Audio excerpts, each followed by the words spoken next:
My son-in-law didn't yell. He didn't curse. He just looked past me and said, "You need to leave, you're a burden." And my daughter nodded. One small nod, like she'd signed the papers already. I was standing there with a damp dish towel in my hands.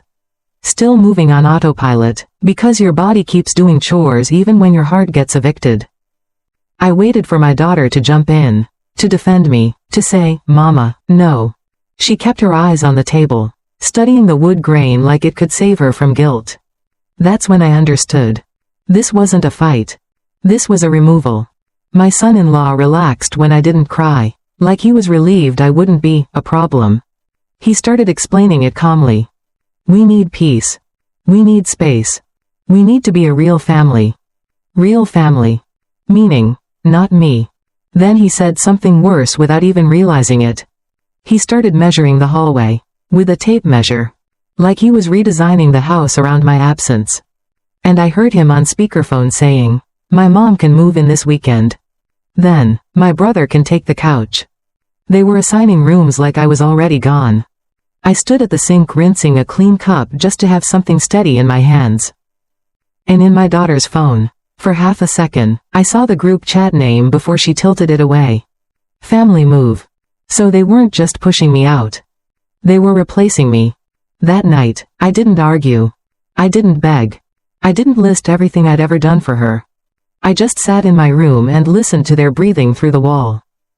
Heavy and comfortable, like they'd already won. Then my phone chimed. A quiet little reminder. The kind you stop noticing when life is stable. Rent scheduled. $7,500. And suddenly, the whole story snapped into focus. They spoke with certainty because they thought I had no leverage. Because I'd spent years helping quietly. Covering the rent, fixing complicated problems, sliding money into envelopes so my daughter could keep her pride. Letting my son-in-law play provider, while my bank account kept the lights on.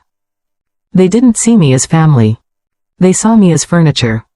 But furniture doesn't pay $7,500 a month. My name is Ardella Morris. And that night, I stopped being quiet. I opened my banking app. Hovered my thumb over that scheduled payment. And I made a decision so calm it scared even me. If I was a burden, then they were about to find out what life feels like without the person holding the roof up. If you were in my situation, what would you do? Want to know what I did next? Tap the related video. Follow, subscribe.